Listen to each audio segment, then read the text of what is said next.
Hello and welcome to the Minnesota Left-Handers podcast. The hottest of hot takes begin with this episode. A friend of mine once told me, though, that I do have the worst, maybe it was the most inaccurate hot takes of anyone he knows. It was a DM on Twitter about 2 years ago that said, of everyone I follow on Twitter, you consistently have some of the worst takes. So my hot take that I'm about to go with today, let's see if it holds up. It's breaking news, sort of. We'll talk about that. It's big news in the golf world. But before I get to that, I feel like I should hit some of the high points. I'd like to keep the focus, the aim of this podcast, to increase the visibility of the Minnesota State Lefty Golf Tournament, which takes place at Riverwood National at Otsego, Minnesota on July 16th and 17th of 2022. You can email me at minnesotaleft-handers@gmail.com for more info to get the latest and to get on the latest email list. I promise not to bombard you with, tons of emails, but regular communication about the event will start in January of 2022. You can also see the official flyer and follow me on Twitter and Instagram at Minnesota Left-Handers and or like and subscribe at Minnesota Left-Handers on Facebook and YouTube, respectively.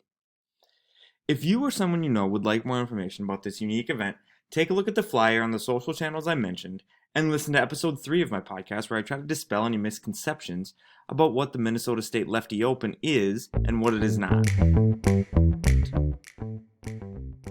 All right, back to my hot take. This is episode 4. It feels like I'm taking on a lot here, but given the time of year and we're sort of in that fall, I don't know, for lack of a better word, silly season of the PGA Tour event, or PGA Tour season, PGA Tour event.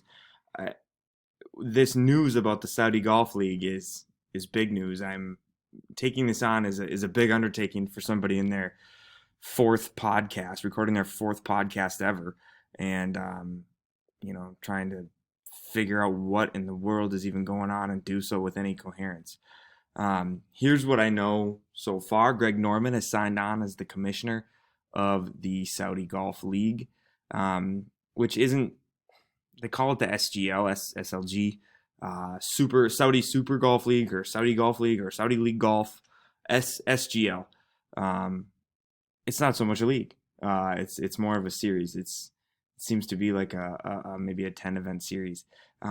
Set to start in 2022, funded by Live Golf Investments. This whole thing brings up so many questions, though, that I'm incapable of answering because there's just so much that I don't know. But here's my thought on much of this. One, competition between leagues is good, but at what point does it become like a detriment? Where do you have too much of an issue?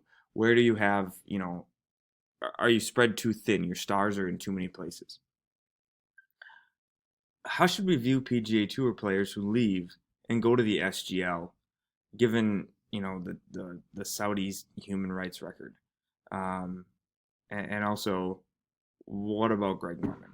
How are we supposed to feel about a guy who is on top of the world, does not need this? Are we, when it comes to the human rights records that they have, which I'll talk about in just a couple of minutes here, is it worth latching on to something like this? Is that something that Greg Norman needs?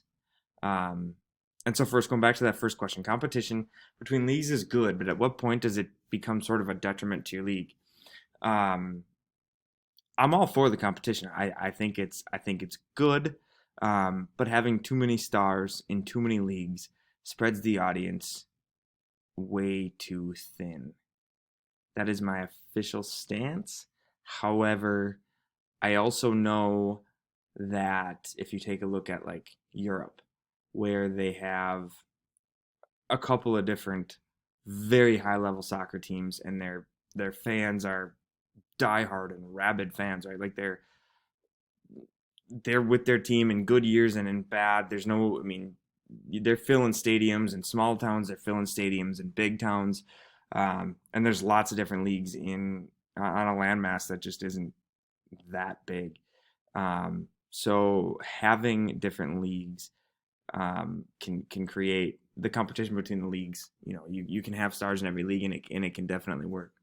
But I also look at the WCHA for, I know it's kind of a niche thing, but the college hockey conference, WCHA, which was an absolute powerhouse for years and years and years and years, right? Um, I want to say in like 2013 it broke up. The NCHC came of it. The Big Ten came of it. The Minnesota Gophers hockey team left. Um, a lot of the other big schools went to the NCHC. The conference lost St. Cloud State. It lost Duluth. Um, it lost North Dakota, and it was left with Ferris State, Mankato, um, Bowling Green. I think Bemidji stayed in that conference, and it just became definitely like the second tier. Huntsville, Alabama, Huntsville was in that conference.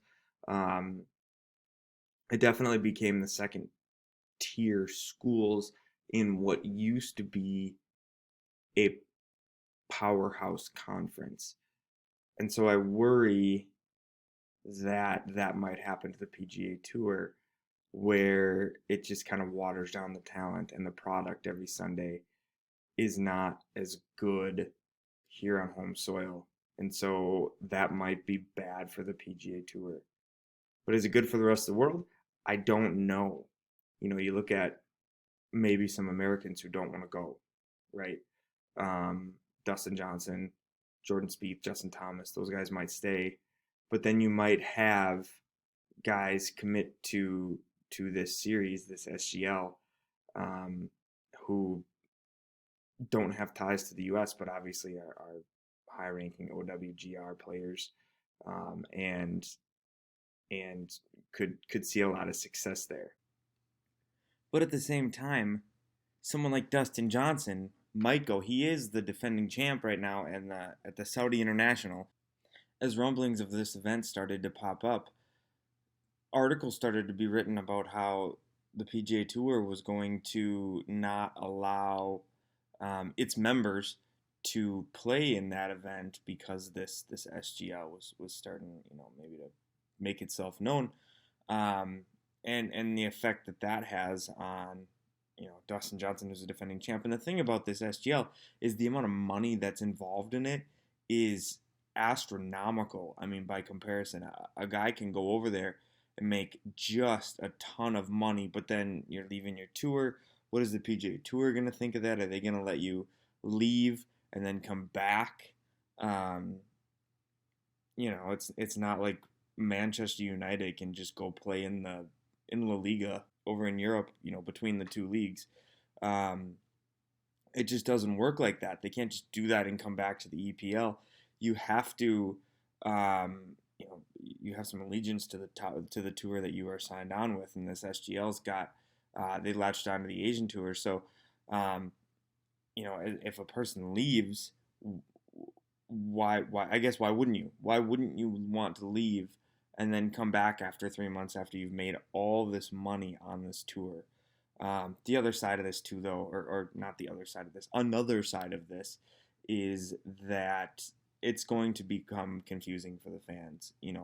Let's say you've got the top 10 guys in the world. Three or four stay at the PGA Tour. Another 2 or 3 go to the Asian Tour to be part of this SGO because the money's so big.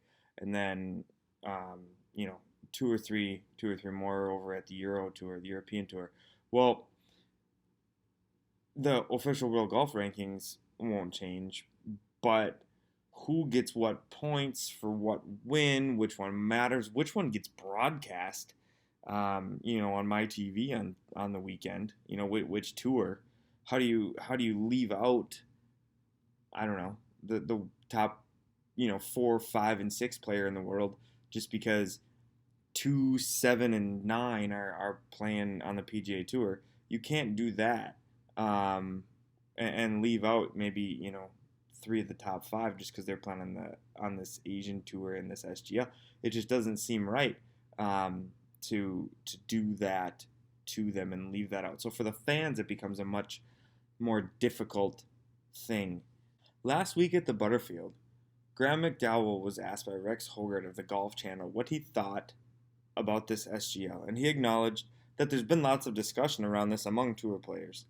His direct quote was, "It would be a major problem." He was decidedly non-committal after that.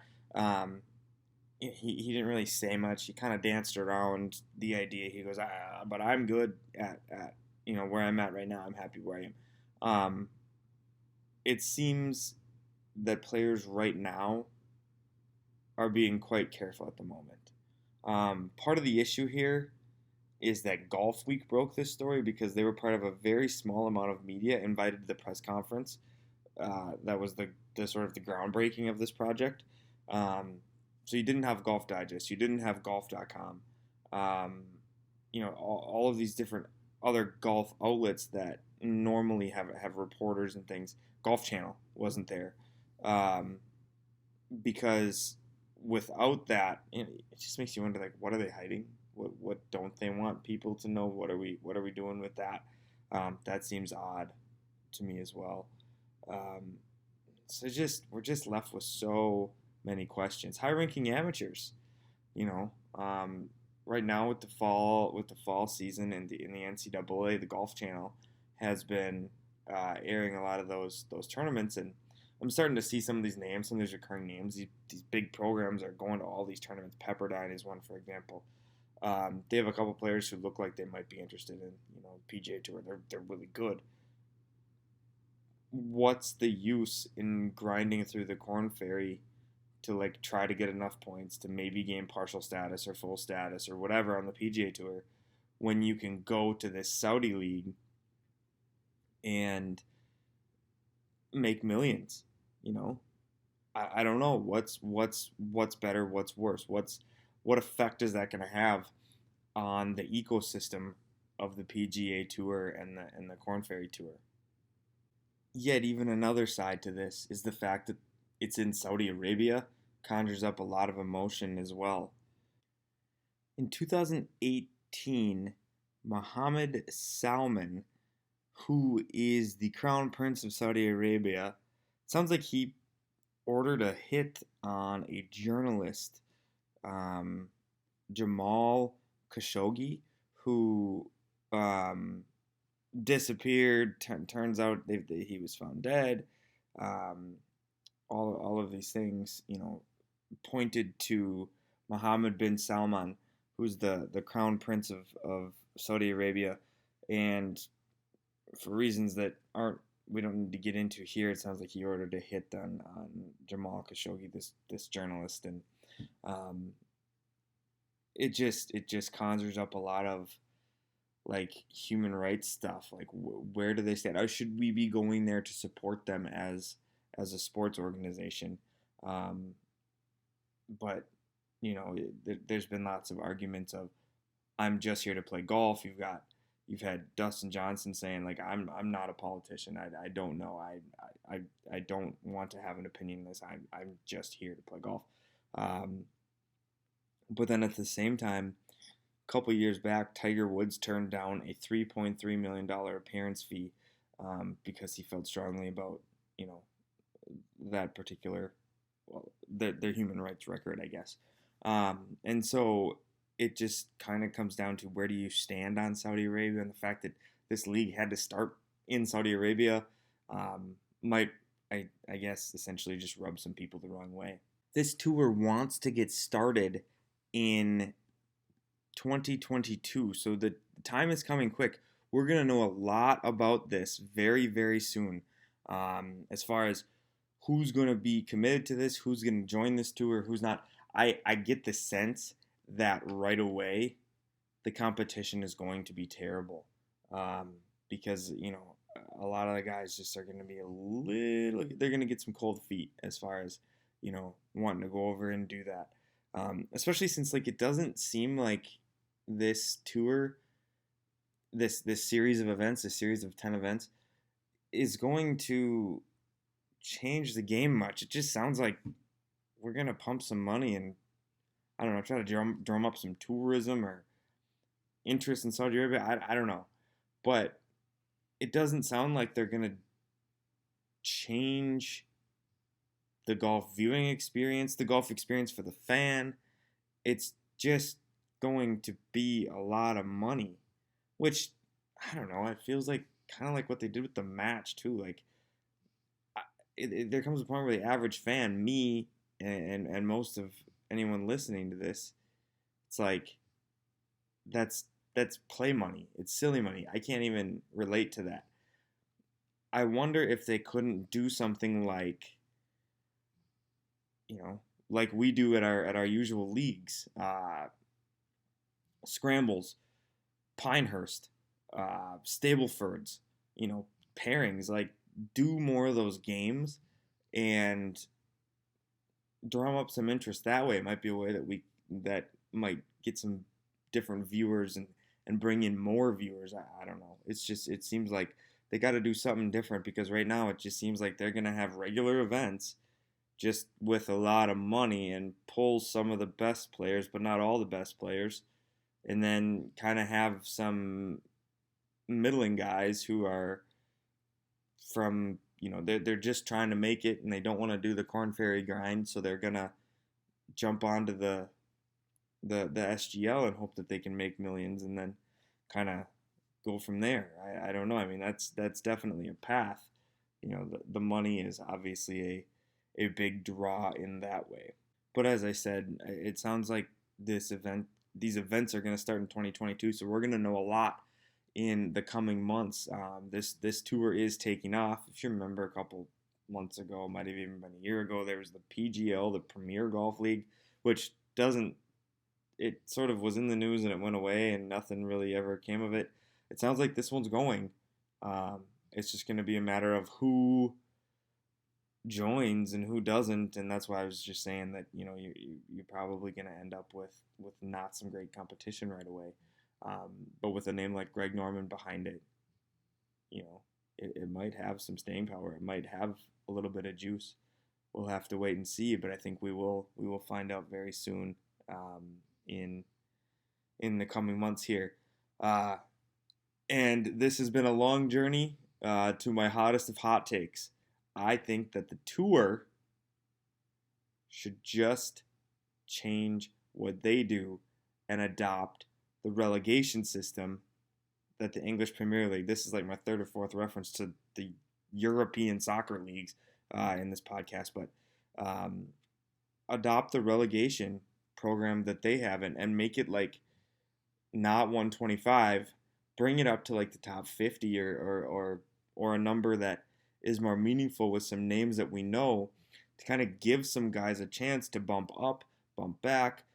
Maybe there's like a cutoff date after two of the majors.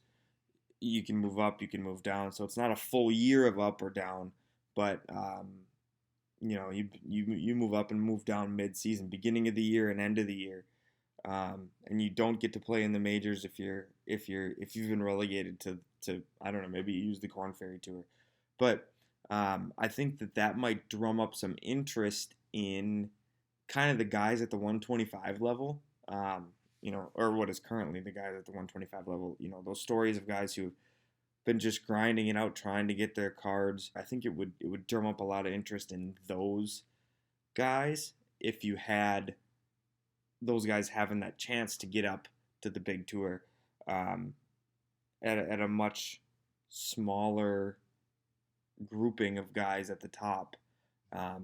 You might see those success stories of guys who just take off at the right time. And someone like Jordan Spieth, granted he's back in the top 10, I believe. I think that just came out here in the last couple of days. But for a while there, he was outside the top 50, so he'd be down with like the Corn Ferry guys. But I mean, he's Jordan Spieth, so you're gonna get some viewership with him as well.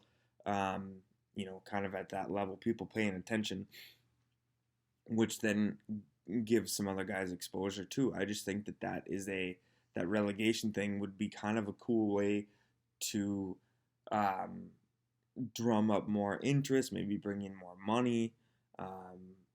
It doesn't just become about the guys at the top of the leaderboard on Sunday, and I think that is part of the tour's issue, and might end up being to their detriment when it comes to this SGL thing, because guys might leave because it's the money is just too great over there. it's something that we are going to have to um, keep an eye on here over the next few months. But my hot take is that the U.S. should adopt, or not the U.S., but the PGA Tour should adopt a relegation system like the EPL has. If they did that, it might drum up more interest, bring in more revenue for the guys who are on that middle level, which is where I think the tour is really lacking. The PGA Tour is really lacking, and so to kind of see where this goes will be interesting in the coming months. As I wrap up this episode of the Minnesota Left-Handers podcast, kind of just left a lot of things out there open ended. Lots of things to follow up on in the coming months as some of this starts to take shape. But in the meantime, keep coming back. Like, subscribe, and follow at Minnesota Left-Handers on all your social channels to keep up to date and with reminders and any communication related to the State Lefty Open here in Minnesota. I look forward to having you back for the next episode.